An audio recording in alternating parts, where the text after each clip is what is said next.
1238 second দম বন্ধ অবস্থায় থাকতে পারবে? পারবে না। সায়েন্স বলছে 240 সেকেন্ডের মাথায় তোমার ব্রেন ড্যামেজ শুরু হবে, আর 360 সেকেন্ড 6 মিনিটের মাথায় তুমি। Welcome to a new episode of হুতুম প্যাচার ডেরা।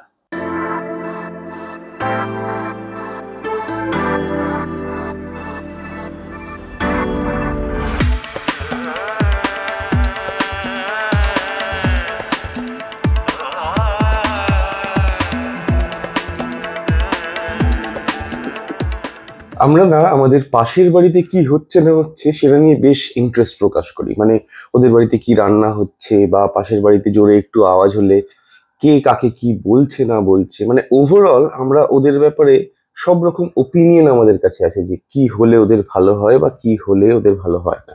আমি এই কথাগুলো কেন বলছি, তার কারণ আমি বেশ কয়েকদিন ধরে দেখছি যে আমার পড়শি দেশের নানা রকম ঘটনা নিয়ে আমার দেশের মানুষজনদের অনেক মতামত। তারা অনেকটা বেশি জানে যে কি হচ্ছে না হচ্ছে, বা কি করা উচিত কি করা উচিত না। তাই আমার মনে হলো যে যে মানুষগুলো একটা পড়শি দেশের মুভমেন্ট নিয়ে এতটা কনসার্ন হতে পারে, তাহলে তারা নিশ্চয়ই তাদের নিজেদের দেশের বা নিজেদের রাজ্যের মুভমেন্ট নিয়ে অনেকটা কনসার্ন হওয়ার কথা। এই কিউরিওসিটি থেকে আমার মনে হলো যে আমাদেরই রাজ্যে চলা 1238 দিনেরও বেশি দিন ধরে চলা একটা মুভমেন্টকে আমি একটু ফলো আপ করি, কিছু মানুষের সাথে কথা বলি। আমি এসএলএসটি টিচার্সদের মুভমেন্টের কথা বলছি।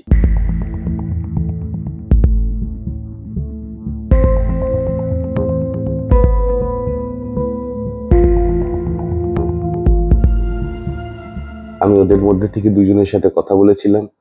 ওদের মুভমেন্টের শুরু থেকে আজ অব্দি যা যা ওদের সাথে হয়েছে বা হচ্ছে সেসব নিয়েই কথাবার্তা বলেছিলাম। দুজন, একজন রাজমিস্ত্রির ছেলে স্বরূপ আর একজন কৃষক সন্তান কল্যাণ। ওদের সাথে সবার আগে একটু পরিচয় করে নিই। কি করে, ওদের বাড়ির সোর্স অফ ইনকাম কি, এক্সেট্রা এক্সেট্রা। চল। আমার নাম কল্যাণ মন্ডল। বাড়িতে মা, দাদা, বৌদি, ভাইজি।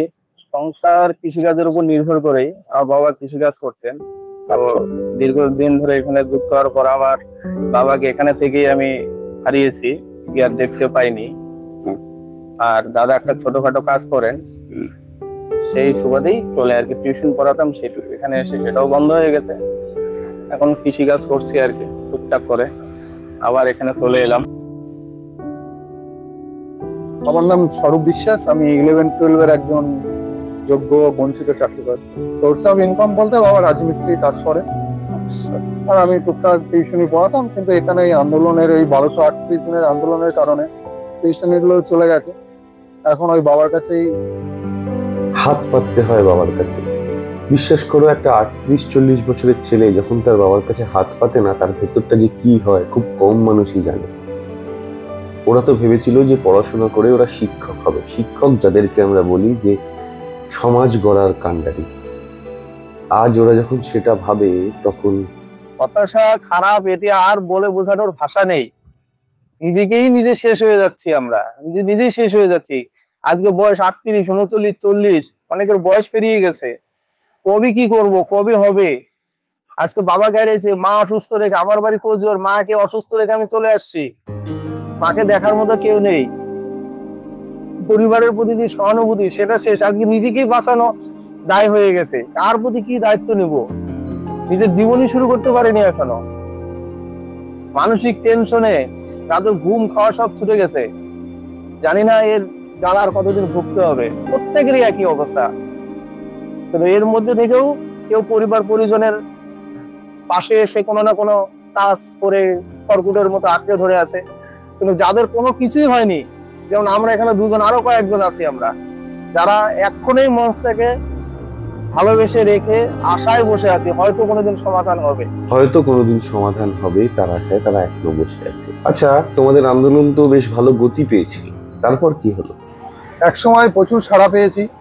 প্রচুর পুরো রাজ্য থেকে পুরো রাষ্ট্র চারিদিকে ছড়িয়ে পড়েছিল এই আন্দোলনের প্রভাব। কিন্তু আন্দোলন দীর্ঘায়িত হওয়ার ফলে বর্তমানে তার প্রভাব কিছুটা হলেও কমেছে। আচ্ছা, অনেক রাজনীতিবিদ তো এসেছে, অনেক তাদের মতামত দিয়েছে, কথাবার্তা হয়েছে, কিন্তু তোমাদের সমাজ মানে শিক্ষক সমাজ আর বুদ্ধিজীবী সমাজ, এরা কতটা তোমাদের এই আন্দোলনের পাশে দাঁড়িয়েছে? বিভিন্ন সময় বিভিন্ন রাজনৈতিক ব্যক্তিরা এখানে এসেছেন, কিন্তু যেটা যাদেরকে আমরা পাশে চেয়েছিলাম, বিশেষ করে এই রাজ্যের শিক্ষিত সমাজ, বিশেষ করে শিক্ষক সমাজকে, সেটা কলেজ ইউনিভার্সিটি যে সমস্ত শিক্ষা মহলগুলো আছে, যেখানকার শিক্ষকদেরকে আমরা পাশে পাবো ভেবেছিলাম, কিন্তু তাদেরকে আমরা কোনোদিনও পাশে পাইনি। পাশাপাশি এই রাজ্যের যে সমস্ত বুদ্ধিজীবী মহল রয়েছে, তথাকথিত বুদ্ধিজীবী বলা হয়, তাদেরকেও আমরা পাশে পাইনি। যদি তাদেরকে, এই দুটো সমাজকে যদি আমরা পাশে পেতাম, হয়তো আমাদের আন্দোলনটাই 1238 দিনের এসে পৌঁছাতো না। তার আগেই হয়তো এর সমাধানটা আমরা পেয়ে যেতাম এবং এই দীর্ঘ জীবন যন্ত্রণা থেকে আমরা মুক্তি পেতাম। আচ্ছা, কিছু বুদ্ধিজীবী তো এসেছিল, তারা এখন এই মুভমেন্টের খোঁজ খবর নেয়? তারা জানতে চায় বা কত দূর এগিয়েছে, বা তারা তোমাদেরকে মানসিকভাবে কোনোভাবে সাপোর্ট করে এখনো?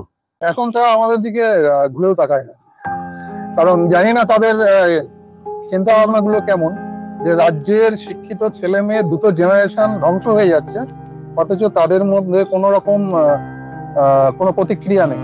সবাই যেন মুখে কুলু পেতে বসে আছে।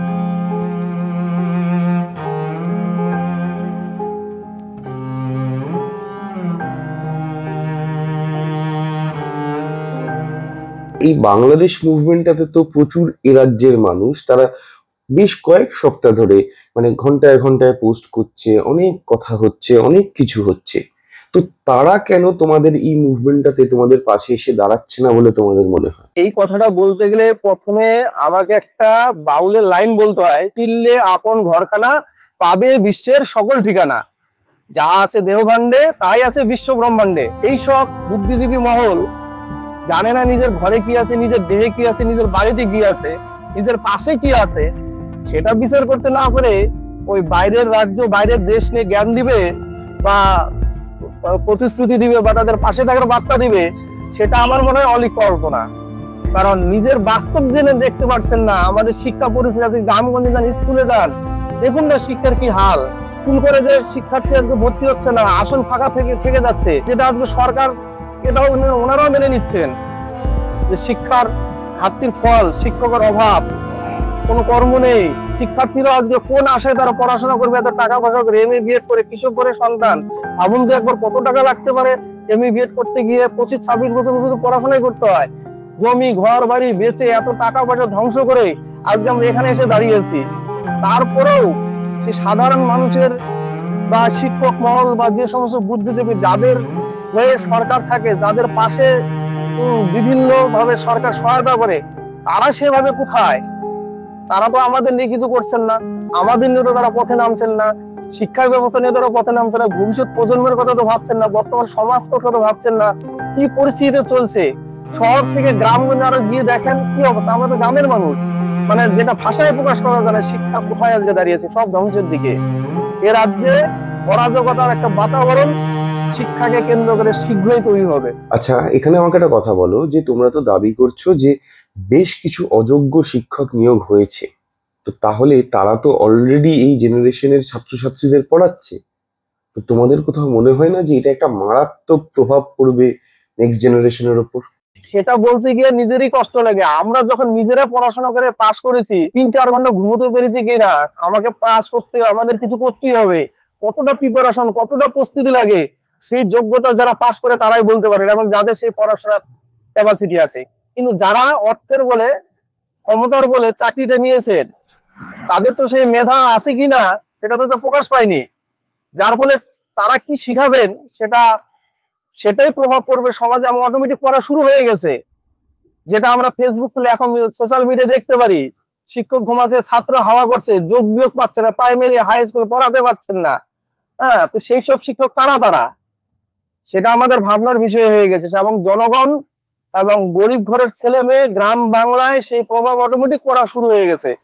আপনারা কি শিখাবেন, কি পড়াবেন, সেটা দেশবাসী, রাজ্যবাসী বিচার করবেন।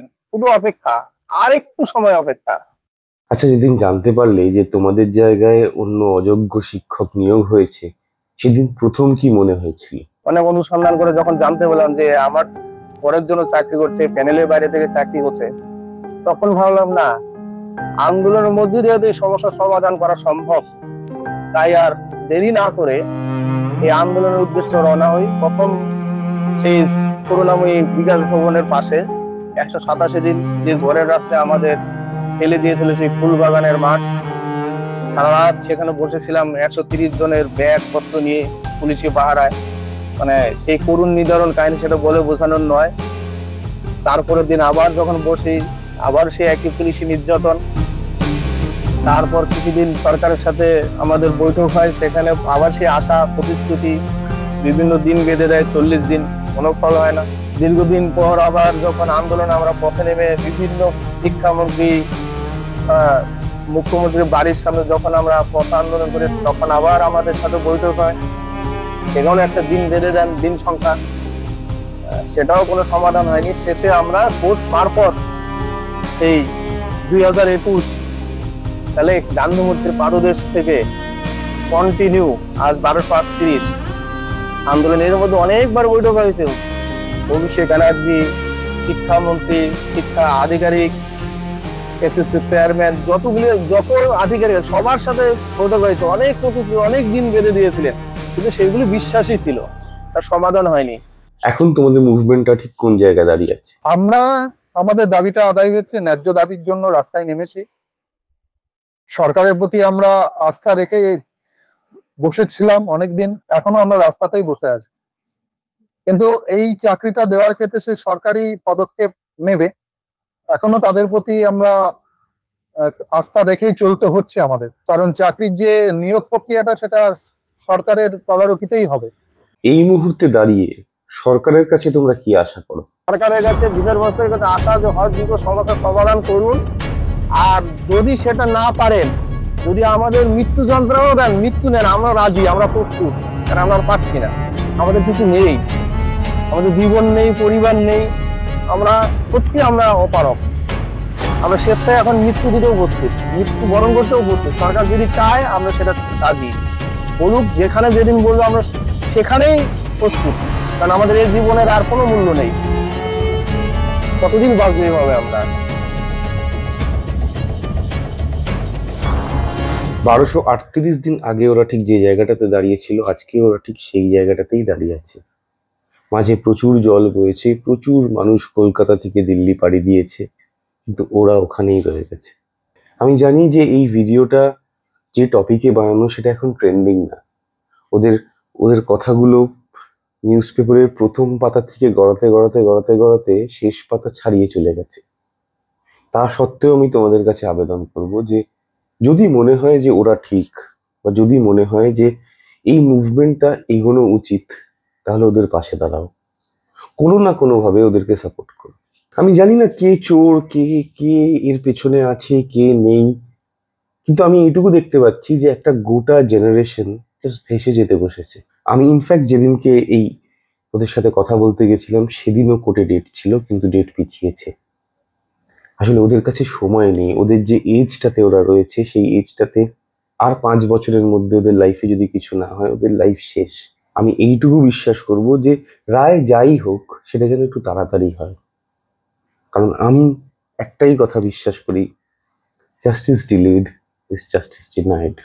না, এই ভিডিওটা বানানোর উদ্দেশ্য কারোকে কোনো ক্ষতি করা না বা কোনো কিছু ইনস্টিগেট করা নয়, মানুষের পাশে থাকার কথা। 3000 কিলোমিটার দূরে কি হচ্ছে সেটা নিয়ে ফেসবুকে কমেন্ট করার থেকে 3 কিলোমিটার পাশে যে ভাইটা আজও ফুটপাতে বসে আছে তার পাশে দাঁড়ানোটা আমার মনে হয় সবার আগে প্রয়োজন।